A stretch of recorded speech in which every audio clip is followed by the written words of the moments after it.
कहते हैं शिद्दत से की हुई मेहनत कभी बेकार नहीं जाती, और वो कर दिखाया है एक छोटे से गांव के लड़के ने। यूपीएससी की 239वीं रैंक की परीक्षा पास की है, और ये बुलंदशहर का एक छोटा सा गांव है, तकरीबन 30 से 35 किलोमीटर की दूरी पर, जो तहसील स्याना क्षेत्र में लगता है। मैं आपको उस बच्चे का सबसे पहले घर दिखा देता हूं। एक टूटा हुआ नल भी है, टूटा हुआ नल है, बाहर पड़ोस से कहीं से पानी लेकर आते हैं। और ये छप्पड़ है, जिस छप्पड़ में रहकर उसने जीवन व्यतीत किया, अपनी पढ़ाई को अंजाम देता रहा। किस तरह से ये मुकाम उस बच्चे ने हासिल किया है, वो पूरी दास्तान उसके परिवार से सुनूंगा। अगर मैं सीधा खड़ा होकर चलने की कोशिश करता हूँ तो जो छप्पड़ पड़ा हुआ है, इसके नीचे में दिखा दूँ, फूंस वगैरह लग रहा है, और ऊपर पिन्नी वगैरह डाल रखी है। बारिश आएगी तो हो सकता है कि ठीक से जो है बचाव भी ना हो पाए। आ जाओ। ये पवन के पिता हैं, और काफ़ी मेहनत करने के बाद में यहाँ तक पवन पहुँचा। किस तरह से मेहनत की, किस तरह से शुरुआत की पढ़ाई की, वो पूरी बात सुनते हैं बाबूजी से। क्या नाम बाबूजी आपका? मेरा मुकेश कुमार। ये बताइए कि जो आपका बेटा है, आपका बेटा इस मुकाम तक पहुँचा है, आपको कैसा लग रहा है, और उसकी पूरे बारे में बताइए, बच्चे के बारे में। लड़के ने जिस तरह से संघर्ष करके ये कामयाबी पाई है, उसकी विशेषता बचपन से ही उसके पढ़ने में विशेष रुचि रही है। 8वीं तो आने अपनी नंसार से हिंदी मीडियम से करी, नवोदय में 9th में नंबर आ गया जी। और उसके बाद फिर इंटर करने के बाद इलाहाबाद यूनिवर्सिटी में BA फाइनल करी, और उसके बाद फिर दिल्ली मुखर्जी नगर कोचिंग के लिए। अच्छा, ये बताइए आप क्या करते हैं? हम तो किसान ना मजदूर, भाई ऐसी है। 4 बीघा जमीन है, खेती में भी मजदूरी करनी हमें, और उसको पैसा कमा के। बहनें हैं, ये बहनें बैठी हुई हैं। बहनों की, माँ की, पिता की खुशी का ठिकाना नहीं है।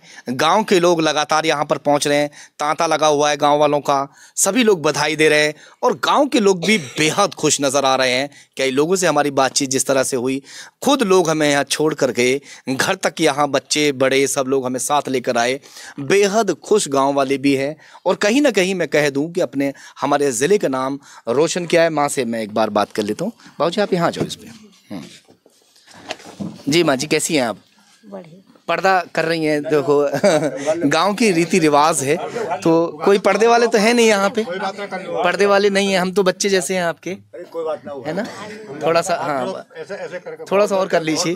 यही तो है संस्कृति हमारे देश की, यही तो दर्शाती है। माँ जी, आपका बेटा आज देखो कलेक्टर बनने वाला है, लगभग जो है, और कैसा लग रहा है आपको? बहुत अच्छा। खुशी है? खुशी है।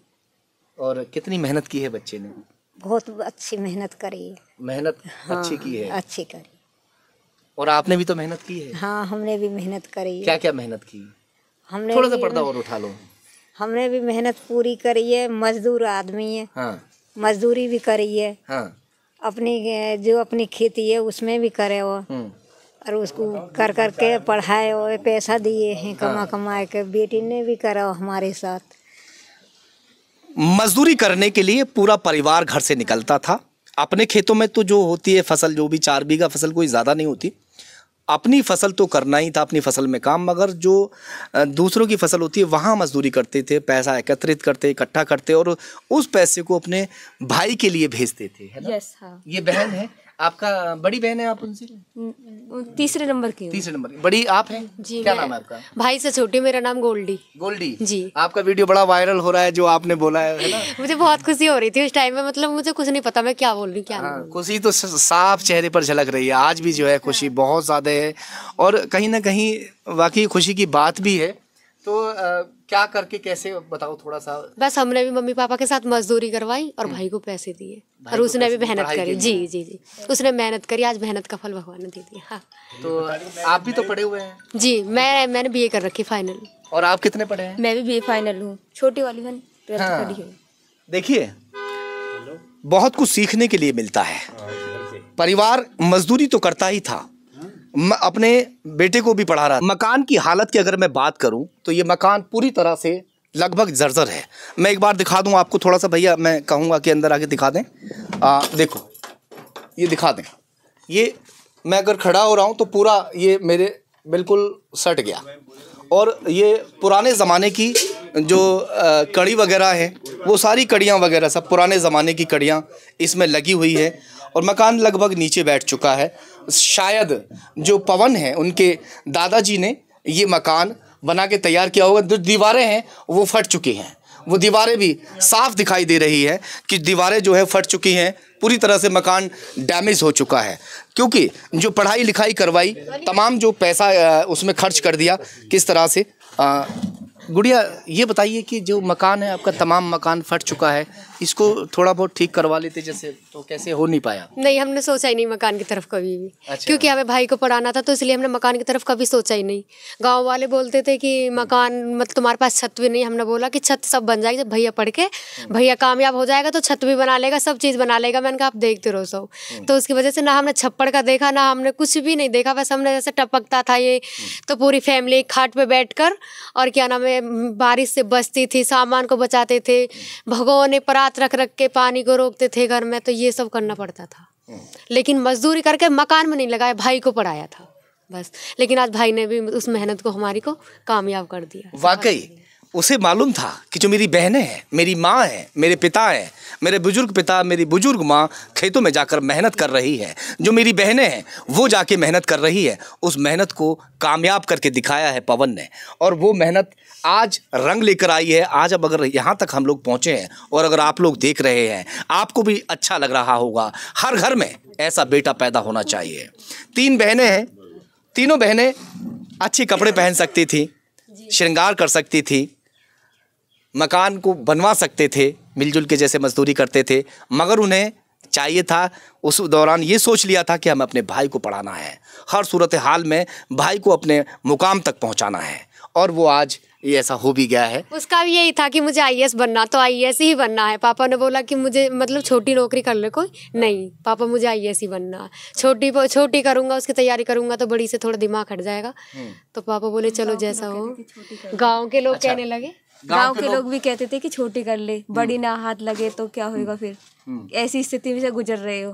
तो कुछ लोग कहते थे कि इससे तो कांस्टेबल का भी ना निकलेगा। आईएएस तो जब निकालेगा, कांस्टेबल ही नहीं निकलने गाँव के लोग ऐसा बोलते थे। हाँ बोलते थे कि इससे तो कांस्टेबल भी नहीं निकलने का, आईएएस तो जब निकालेगा देखेंगे। चलो मैंने कहा चलो। कुछ लोगों को चिड़न भी तो हो जाती है, इतना पड़ता है। अभी भी हो रहा है, अभी भी हो रहा, पर भगवान ने उनका मुंह बंद कर दिया। हमारे कहने की नौबत नहीं आई, भगवान ने खुद ने कर दिया उनका मुंह बंद। कह रहे थे कि भैया कांस्टेबल भी तू बन जाए तो बहुत बड़ी बात है, आईएएस बनने के सपने तू देख रहा है। मगर वो जो सपना उसने देखा था बचपन से ही पढ़ाई का शौक था माँ। हाँ है, हाँ, आईएएस को ही शौक हो। उसने कहा मैं आईएएस की नौकरी करूंगा, आईएएस ही बनना है। कभी उसने खेला भी नहीं, कभी नहीं खेला उसने, कभी उसे खेलता ही नहीं देखा। कितने घंटे पढ़ाई करते होंगे वो? 18 से 20 घंटे। मतलब उसे पढ़ना, बस कहने का मतलब ये है कि खाना खाता और चाय पीता और पढ़ने लग जाता जब यहाँ पे आता। अच्छा जी। और नवोदय में पढ़ाई की उसने, 9th से 12th करी वहाँ पे। वहाँ पे भी पापा कभी संडे को जाते थे तो पढ़ता ही मिलता था, चाहे कमरे में, चाहे किसी पेड़ के नीचे, चाहे कहीं भी, कभी खेलता नहीं मिला, पढ़ता मिला। कभी ऐसा ही कभी बच्चे से आपने कहा नहीं बेटा तू खेल लिया कर, दोस्तों में जाया कर? तो मैंने कही कि भाई जब सब खेल रहे तो तू क्यों खेले करे? तो बोलो पापा मैं तुमने यहाँ भैंस की सानी के लिए छोड़ रखूँ। हाँ, पढ़ने के खेलने के लिए तो पूरा जीवन पर हो। मेरा जवाब बंद कर दियो। अच्छा। हाँ। मतलब आपने उल्टा खेलने के लिए कहा। हाँ, तो उल्टा आपको ही कह दिया कि मैं कोई यहाँ भैंस की सानी करने के लिए थोड़ी ना। हाँ। मैंने कहा भाई 1 आध घंटा में तो फ्री है जाए, बोर ना हो, खेल कूद से शरीर बनो रहेगा, आपकी फिटनेस सही रहेगी। हाँ। फिटनेस तो बढ़िया है, लंबा टाड़ा आपकी तरह बच्चा। हाँ। अब आएगा थोड़ा सा या कोई भाग दौड़ करवाई, जब आएगा तो 10-5 दिन को, तो जब जाए कि थोड़ा सा समरो, नहीं तो आई साइड भी जाती रही, इतनी मेहनत कर। अच्छा, भाग दौड़ आपने करवाई कि सुबह को रनिंग वगैरह जो है सब दिख दाग के मेरे जब। कितने बजे जाता था सुबह को तैयार होकर? उठने में बहुत आलस करता हूँ। बहुत मुश्किल से उसे मम्मी एक बार उठा के आती थी, मम्मी झाड़ू कर लेती थी, नहीं उठता। मम्मी बोली अभी उठ के नहीं आया कर, नहीं। जब दोबारा जाके जगाती थी, जब जाके मम्मी उठ रहा हूँ, वही 5 साढ़े 5 बजे। और मोहल्ले पड़ोस के बच्चे रनिंग करके आ जाते थे, वो जाता था। यानी जब रनिंग करके आते थे फिर वो जाते थे। बहुत आलसी है वो, जगने का बहुत आलसी है। अब कब आने की तैयारी चल रही है, कब के लिए अभी वो भी बोल रहा है कि 10-15 दिन लग जाएंगे, 10-15 दिन लग जी, जाएंगे। 10-15 दिन। तो ये 10-15 दिन काटने बड़े भारी पड़ जाएंगे। अरे अभी वो कल से इंतजार हो रहा है कि भाई के दर्शन हो जाए, बस कैसे ही बहुत भाई जब से पढ़ रहा है, वहाँ बाहर रह रहा था, जब पढ़ाई कर रहा था, जब तो इतना इंतजार नहीं होगा माँ, मगर अब तो जो है, हाँ अब तो इंतजार है। अब तो इंतजार हो रहा है ना। एक एक पल जो है गांव वाले भी देखो, दिखा दो थोड़ा सा, देखो किस तरह से बैठे हुए हैं जो गांव के लोग हैं। और सुबह से ही मीडिया और भी लोग, अधिकारी लोग, गांव के लोग सभी जो है यहाँ पर जो है शुभकामना देते नज़र आ रहे हैं। अब इंतज़ार है पवन जी का कि पवन जी गांव में कब पहुँचेंगे और फूल मालाओं से किस तरह से उनका स्वागत किया जाएगा। पलके बिछाकर जो बहनें हैं, माँ हैं, जो पिता हैं, वो उनके इंतज़ार में बैठे हुए हैं।